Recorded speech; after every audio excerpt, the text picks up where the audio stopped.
Oh, eto yung sinasabi ko kanina na na diyan sa Quadcom. Pakinggan ninyo mga bossing etong Quadcom na to. Itong mensahe ni Pimentel sa sa Quadcom na ang yabang-yabang kasi itong Quadcom ang matindi rito, binabatikos nila yung hearing ng Senado. Pero ang Senate naman, never naman nilang binatikos yung hearing ng Quadcom. Siyempre, si Bongo, si Bato, talagang babatikusin nila yung hearing ng Quadcom kasi involved sila ini-involve yung pangalan nila Pero si Coco Pimentel, never, at yung ibang mga senador dyan, hindi naman nila tinutulig sa ang hearing na yan sa Quadcom. Pero itong Quadcom, pakilamero. Itong Quadcom, kung ano-ano ang mga pinagsasasabi. Tingnan ninyo. Ang hilig nilang ang hilig nilang makialam. Tingnan mo hearing ng Senado itong pinag-uusapan dito Tingnan mo, sino yung mga maiingay? Pantig ang tenga ng ilang mambabatas sa paulit-ulit na pagmumura ni dating Pangulong Rodrigo Duterte sa investigasyon ng Senado. Nagpanting daw ang tenga nila sa paulit-ulit na pagmumura. Utang ina niyan. Pag nanood kayo sa akin, magpapanting din ang tenga nyo sa paulit-ulit kong pagmumura. Signs of frustration yan. And besides, PRRD, ganyan na yan siya. PRRD, the 79 years old PRRD will not change his tone, will not change his style, will not change his attitude dahil sa inyo. Bakit? Kasi pare-parehas lang naman kayong mga trabahante ng taong bayan. Huwag kayong umasta na para kayong mga Diyos. Huwag kayong umasta na para kayong mga hari.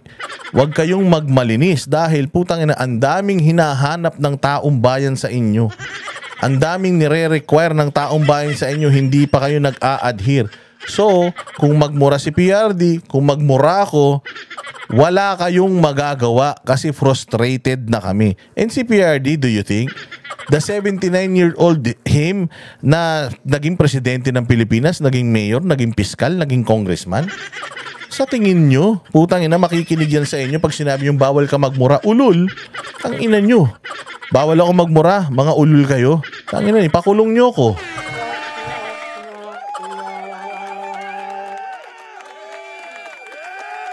Hello, Noble Tulyao. Just wait for me there, okay? I think you are communicating with Ninong Randall already, right? I cannot tell you when I'm leaving. I cannot tell it here live. You can message me personally. Because if I tell the people here that I will be leaving on this date, maybe I will not reach the airport.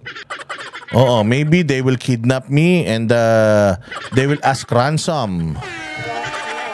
I don't want them to know when I'm leaving because if I tell them when I'm leaving, and I tell them where airport I'm going, maybe they will kidnap me and maybe they will rape me. I don't like it to happen.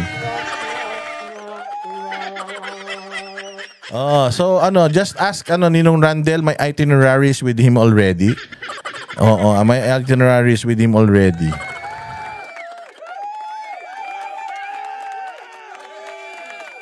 So yun yung sinasabi natin dito sa hinayupak na na to. Na mga congressman na to, feeling nyo naman si Duterte magbabago dahil sa inyo. Ulul. Ay na nga yan, nangampan niya nga yan, puro mura Nangampan niya nga yan, puro pananakot sa mga kriminal na papatayin. Binoto ng taong bayan yan Pucha, sino kayo? Sino kayo na mga humahawak lang ng mga distrito ang mag-uutos sa isang dating presidente na baguhin niya yung style niya? Nek-nek nyo. Ipakulong nyo kung gusto nyo. Pero hindi siya mag-a-adjust sa inyo. Sino ba kayo? Sa kanyang drug. Thank you very much, Sir Jack. Oy, Sir Jack! Boss Jack! Salamat kayo, Mr. Chair. Oy, yung mga taga-gentry, yung mga taga-gentry. Yung mga kababayan natin ng mga taga-gentry dyan sa Cavite. Ayan si Sir Jack, tumatakbo po yan na konsihal. Tangina, gusto nyo maging maganda ang General Trias Cavite. Putay, boto nyo si Sir Jack. Sigurado yan, pucha yan, ipapatiles niyan yung coastal road.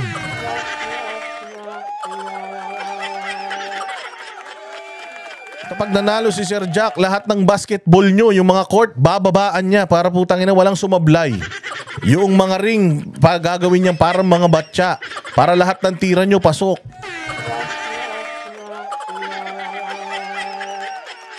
Pero bawal magsugal Ito si Sir Jack, ito lang kilala kong sobrang laking vlogger na talagang hindi nagpo-promote ng sugal. Bawal sugal, lahat ng tongitan, madyungan, lahat ng karakrusan at saka ng pekwaan, saklaan, diyan sa General Trias, Cavite, putang ina, lilinisin ito ni Sir Jack. Oy mga taga General Trias pag hindi nyo binoto to si Sir Jack, mamatay na kayong lahat. Ay, boto nyo yan. Yan na. So, pakinggan natin itong iniiyak ng mga congressman ng mga iyakin na ito. Kala mo kalilinis. Ito si Dan Fernandez, akala mo ang linis. Tanginin yan. Dati ka lang naman ding nagpapakita ng utong mo eh. Baka magmalinis ka, kala mo galing ka sa para kang pinanganak sa gatas Ay grabe, salamat Boss Dada. Umaambon pa lang, may ayuda na sa gate ng bahay. Ayun na. Pucha, ang tindi. Ganito si Sir Jack. Pucha, pa lang, kumulimlim pa lang, may ayuda na kayo. Pag nanalo si Sir Jack dyan sa General Trias, Cavite, saan ka pa? Ang lupit mo. Diba? Ganyan kalupit si Sir Jack, pucha. Diba dito, babagyo muna, mababaha muna kayo. Lilindol muna bago kayo magkaroon ng sardinas, 1 kilong bigas at saka noodles na hindi kilala. Tapos luncheon meat na puta, parang liver spread sa lambot. Dito kay Sir Jack, kumulimlim pa lang, tangin na yan. Isang kabang bigas ka. Meron kang belechon. Tapos meron ka pang andoks manok na maraming sauce para magkasya sa inyong lahat. Santi Santos, iboboto ko yan dito sa Bacoor. Walang hiya ka, hindi naman taga Bacoor yan si Sir Jack, sa General Trias nga eh. Magparehistro ka na Santi Santos sa General Trias, visit ka. Oo, Toots TV. Alam mo ba to si Sir Jack? Matindi to. Dragon boat. Putay na. Wala pang ambon. Yung barko ng Dragon boat, nandiyan na sa barangay nyo.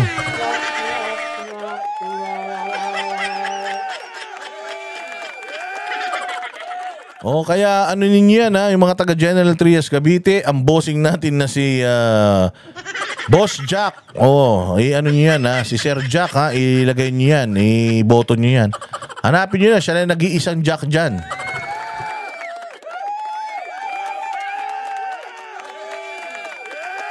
Ito, pakinggan natin itong itong mga balita na to. Drug war. Ang hindi pagpapatag... Binili na aboga, panalo na si Donald Trump. Putangin na, panalo na nga. Hindi nga totoo ba yan? Mamatay na yung sinungaling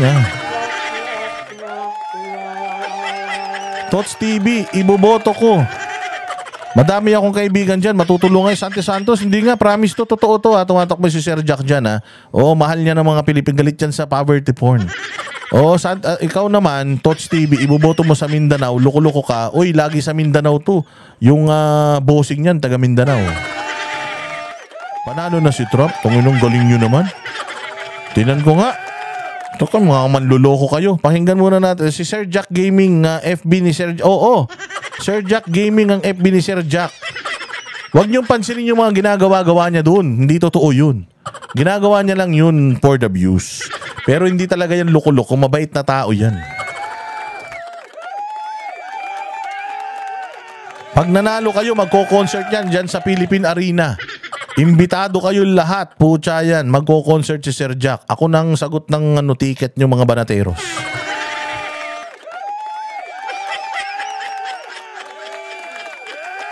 Leading si Trump news dito sa UK. News pa lang pala leading pa lang, nanalo na. Advance kayo mag-isip, baka mamaya matalo yan Baka matulog lang yan. Parang si Leni Robredo, natulog lang tayo. Paggising natin, nanalo na si Robredo.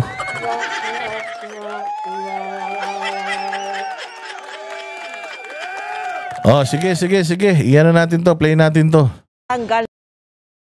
Tanggal nito sa record ng Senado, tinawag na kahiya-hiya ng isang kongresista at nakatutok si Tina Pangiliban Perez. Ang kapal ng mukha mo. Congressman ka lang, kupal ka.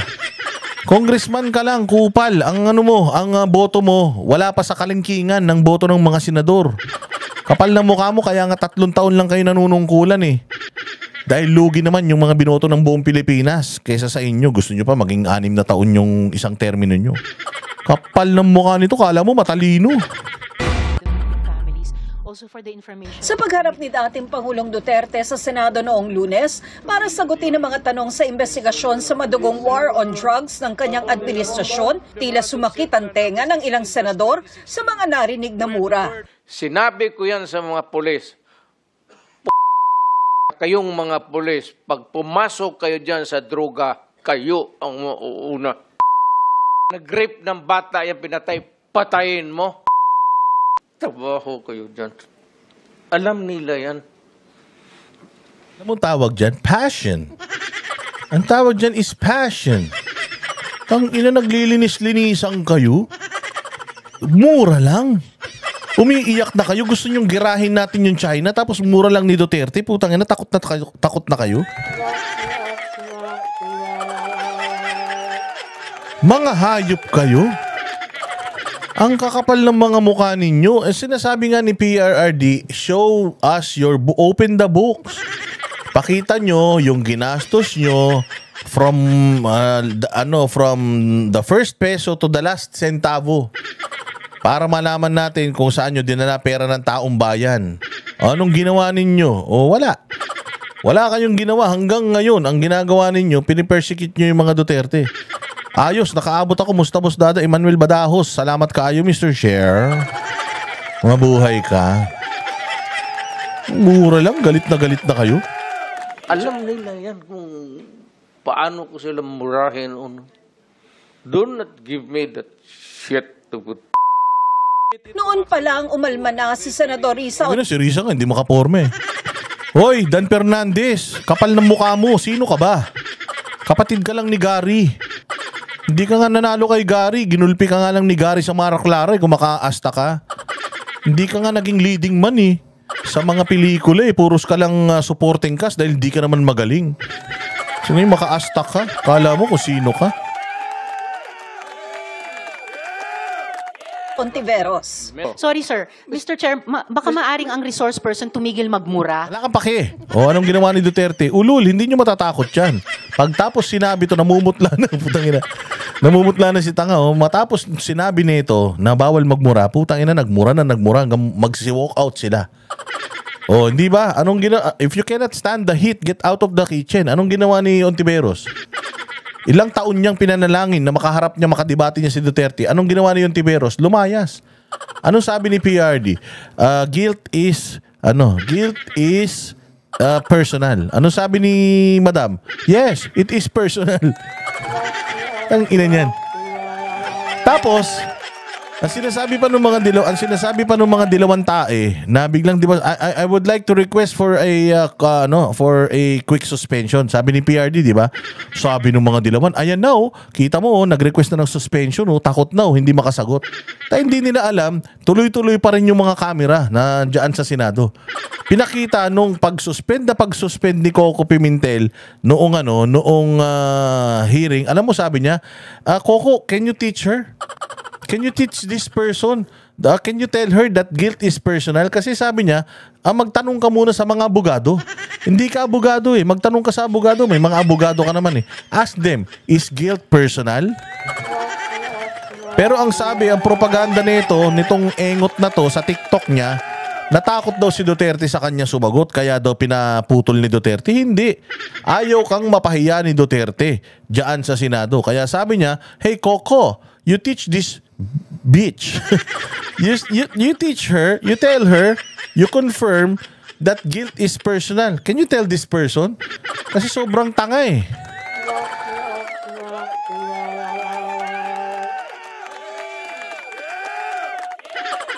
O, di ba? O, yan ang sinasabi natin. O, hindi nyo kaya si Duterte. Ito na nga, si Risa Ontiveros, kupal na yan. Hindi niya napahinto si Duterte. Si Leila de Lima, kupal na yan. Hindi napahinto si Duterte. Si Jingoy Estrada, kupal na yun. Hindi napahinto si Duterte. Nandiyan pa si Villanueva, born again yun.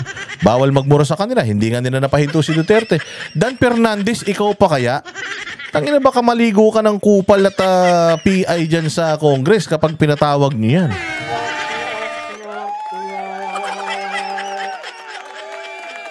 Yabang-yabang mo, sisitahin mo yung Senado. Buti nga sila eh. May respeto si Duterte, nagpunta sa kanila. Eh sa inyo, tangina, walang respeto si Duterte sa inyo kasi wala kayong mga kwenta. Kaya hindi yan magpupunta dyan sa Kongreso. Kasi bahay natin itong Senado eh. Bahay yan, bahay namin yan. Ang ina, kami nagbabayad ng renta nyo dyan sa Senado na yan. Alam mo ba kung ilang 900 million yan isang taon? Ang binabayad ng Pilipino dyan sa... Hindi nyo bahay yan, bahay namin yan. Bahay ni Duterte yan. Dahil si Duterte ay isa ng normal na Pilipino. Isa na siyang taxpayer. Kaya hindi mo bahay yan, hindi mo pag-aari yan. Bahay nating lahat yan. Bahay namin lahat yan, Risa Ontiveros. Kapal ng mukha mo, wala kang pera sa bulsa mo na ginastos dyan sa Senado. Lahat ng ginagastos mo, pati yung hininga mo, galing yan sa taong bayan. Tanda mo yan.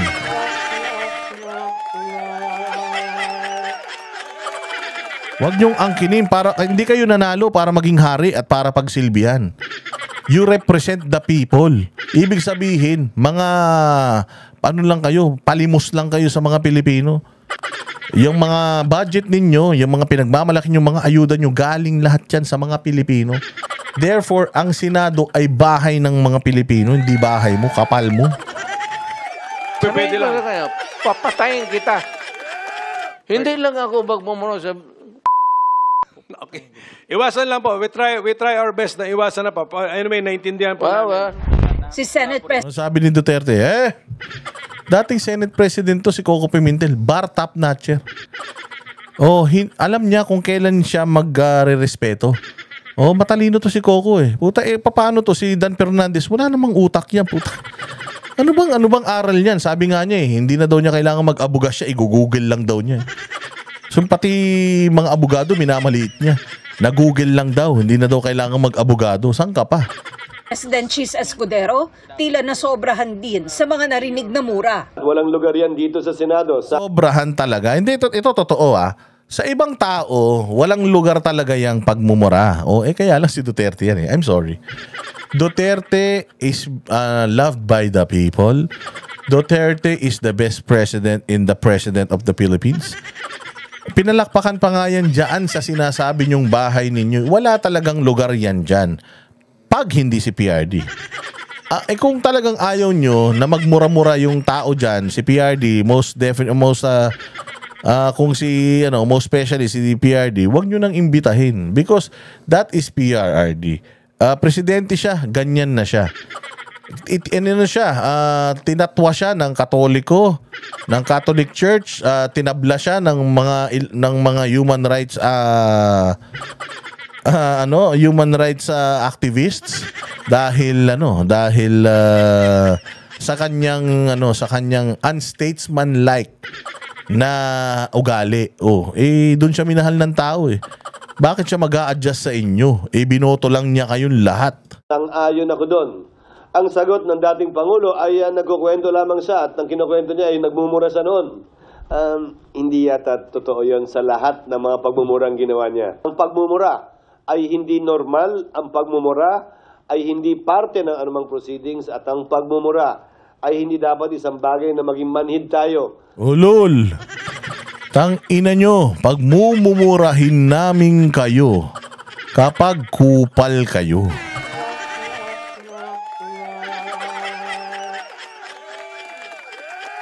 Mga kagalang-galang kasi kayo, kaya gusto nyo igalang kayo. Hindi kayo kagalang-galang, kaya mamumura kayo. Di ba? At saka, sino bang minura ni PRRD? Minura niya ba si Risa Ontiveros? Sinabi niya, putang ina mo, Risa Ontiveros. Minura niya ba si Bato? Putang ina mo, Bato. Minura niya ba si Coco? Putang ina mo, Coco. Wala naman siya minura. Nagmumura siya as a figure of speech. Signs of, figure of speech and, expression. Bulaklak na ng dila. Ganyan din yung mga lolo nyo. Yung style nyo bulok. Ako, ganyan din ako. Ganyan din yung mga lolo ko. Yung mga tropa pits ko, ganyan din. Ganun na ang mundo ngayon. Huwag na kayo mag-inarte. Hindi ka na bata. Chis Escudero. Style mo. Anong bubugbog ka nga daw ng asawa eh. Di umano. Ang ina, yun ang mali. Yung paglasing ka, nang gugulpi ka ng asawa, mali yun. Hindi ako may sabi nun, ha. Sinasabi ko lang na kapag ka lasing ka, hindi ka dapat nang bubugbog. Hindi ko sinabi ikaw, ha. Oo, hindi ko sinabi ikaw, yung kilala ko yun. Na kapag nalalasing daw, yung asawang maganda, ginugulpi. Yun ang mali. At saka ang mali, sir, kasi kahit magmura si Duterte, hindi naman tayo mamamatay sa mura niyan. Alam mo kung saan tayo mamamatay? Sa corruption. Alam mo saan tayo mamamatay? Sa pagnanakaw ng mga nasa gobyerno. Yung paglustay ng pera. Yung pagmahal ng bilihin. Yun ang bawal. Yun ang masama. Ang masama, ang hindi normal, yung happy ka ng pulis, tas sasabihin mo, yung droga, hindi lahat ng gumagamit, addict.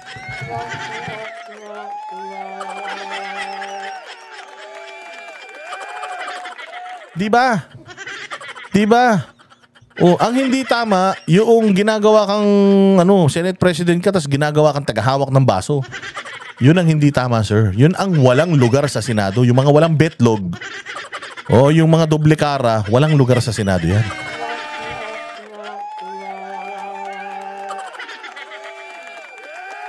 Tama. Kasi when you are frustrated, tama ka, aningning mo yun. It's a sign of frustration. I am frustrated with the problem of this country. Antindi na naman ng drugs. So, okay lang ba magmura tayo? Ako, para sa akin, okay lang. Okay lang magmura. Lalo na kung talagang frustrated ka. Para ma-feel din ng tao yung sincerity mo. Hindi naman kasi siya trapo katulad nyo eh. Oo, hindi siya trapo katulad nyo mga boss. Tinatanggap na lang nating normal at bahagi ng araw-araw nating pamumuhay. Sabi ng ilang miyembro ng Quad Committee ng Kamara, nakaukit na sa records ng Senado ang mga mura ng dating Pangulo dahil wala namang naghain ng motion para ipabura ang mga ito. Hindi raw nila ito papayagan sa Kamara. What prevent others? What prevent others? Ang ina, salita pa lang, wala nang, alam mong walang laman eh. To make that kind of statement as well. Yung mismong institusyon na mapapunta yung record ng mga sinasabi ng bawat isa dyan. Wala kang pakialam. Dan Fernandez, putang ina, kung may pakialam ka, kung gusto mong pakialaman ng Senado, tumakbo kang senador. Subukan mong tumakbo ng senador, Dan Fernandez, kung mananalo ka. Pero wala kang pakialam. Wala kang pakialam sa mga ginagawa nila sa Senado because yung mga ginagawa naman ninyo dyan sa Kongresong katawa-tawa, di naman kayo pinakikialaman ng Senado.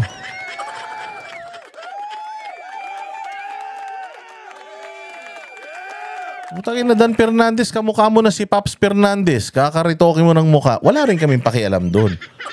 Oo, buhay mo yan. Gawin mo kung anong gusto mong gawin. Pero wag kang pakialamero, lalong-lalo na kung hindi mo bahay. Esmeralda Basay, salamat kayo, Mr. Chair.